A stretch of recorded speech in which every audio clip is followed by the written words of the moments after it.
Ibrahim Traoré, le plus jeune président d'Afrique, a récemment acquis une immense popularité et a gagné le cœur de millions d'Africains.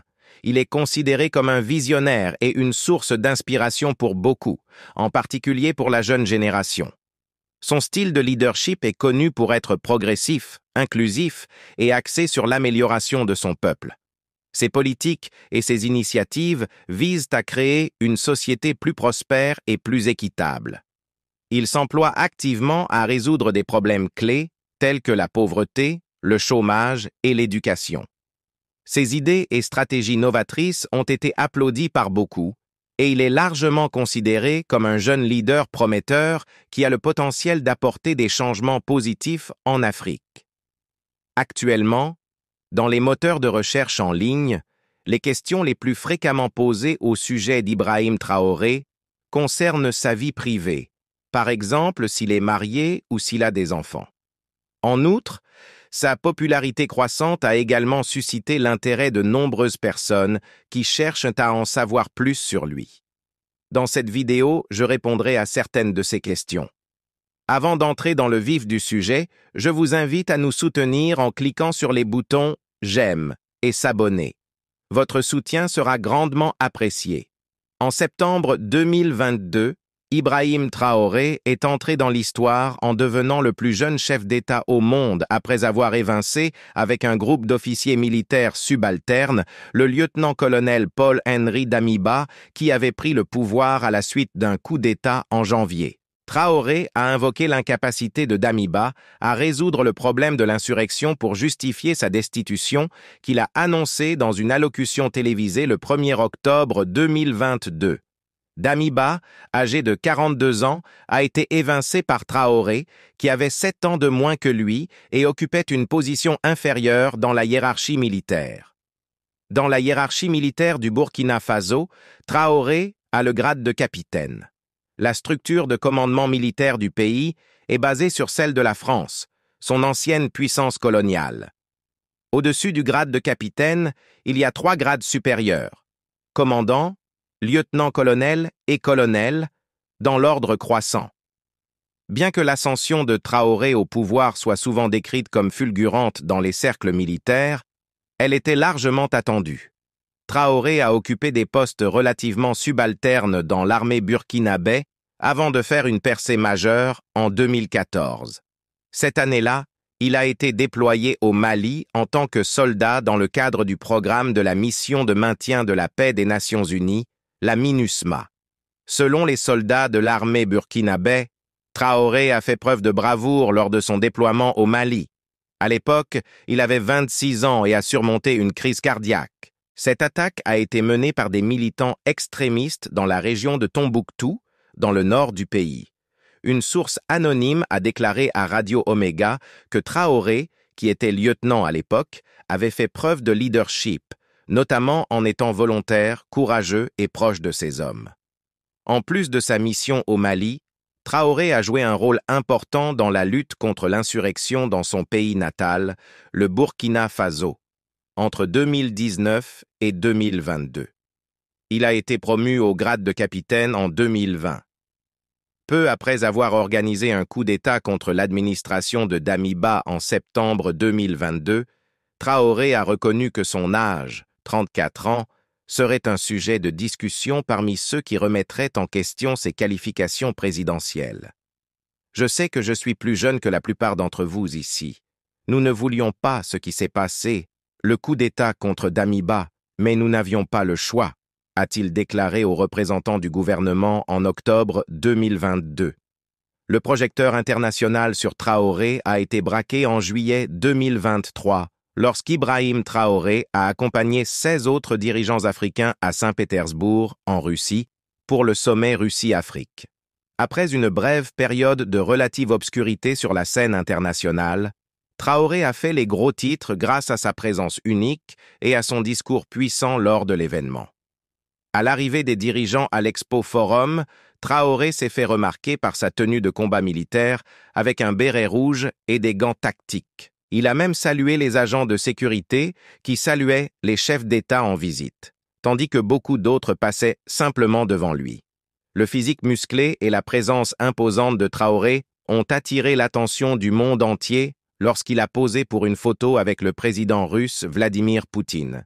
Cependant, c'est son discours lors du sommet qui lui a valu les honneurs. Dans son discours, M. Traoré a critiqué les chefs d'État africains qui n'apportent rien aux populations qui luttent et qui chantent la même chanson que les impérialistes qui nous traitent de miliciens.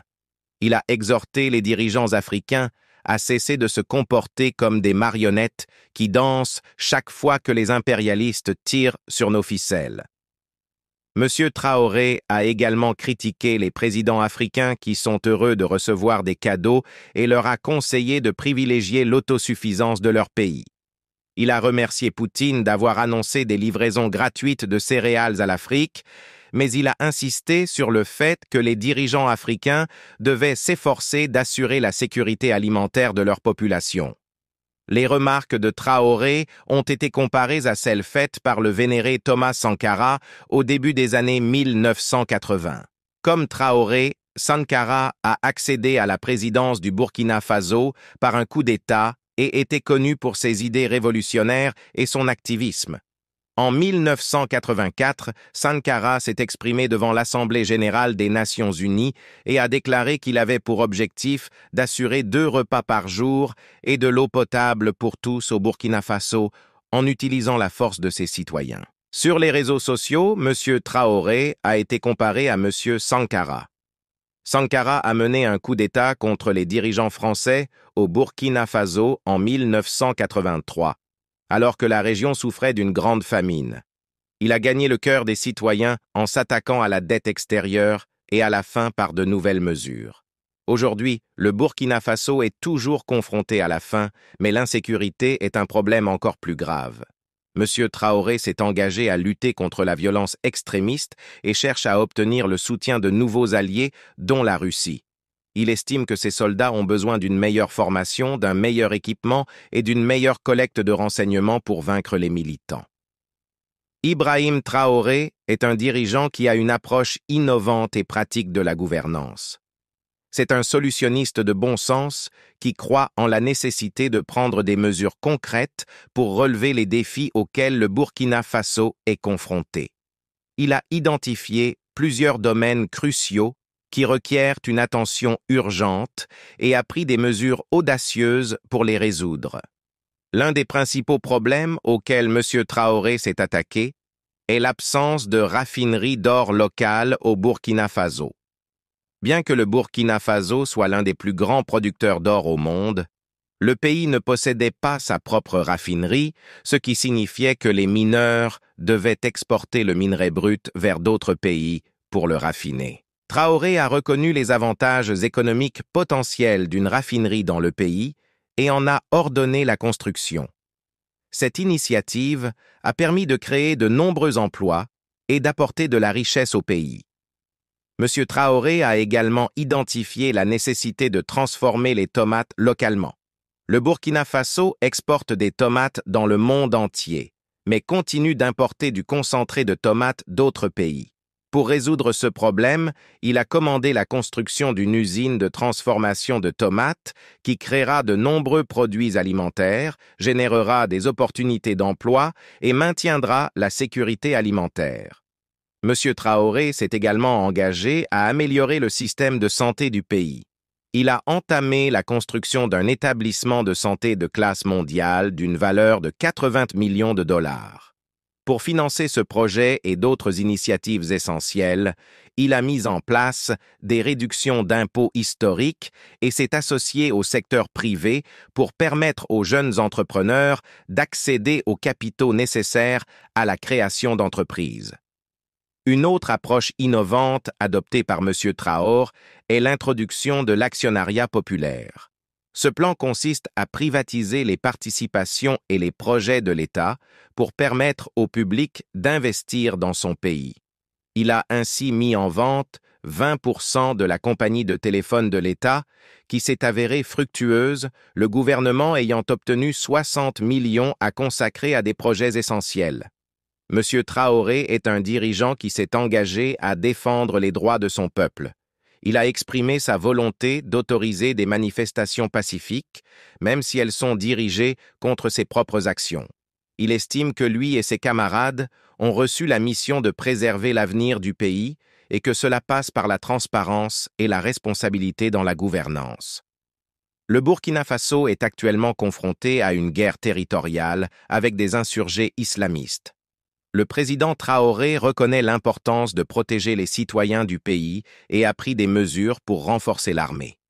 De nombreux jeunes ont rejoint les rangs pour sauvegarder leur pays. En raison du manque de soutien de la part des pays occidentaux, M. Traoré s'est également associé à la Russie pour obtenir une assistance en matière de sécurité. Il estime que les politiques mondialistes des pays développés n'ont pas permis d'aider les pauvres et entravent les progrès dans des pays africains comme le Burkina Faso. Il a été noté que l'épouse et les enfants de l'actuel président du Burkina Faso, Ibrahim Traoré, ont choisi de ne pas être présents sur les plateformes de médias sociaux en raison d'inquiétudes concernant leur sécurité. Cette décision a été prise pour éviter la diffusion d'informations personnelles et pour préserver leur vie privée. Récemment, une photographie a circulé sur diverses plateformes en ligne.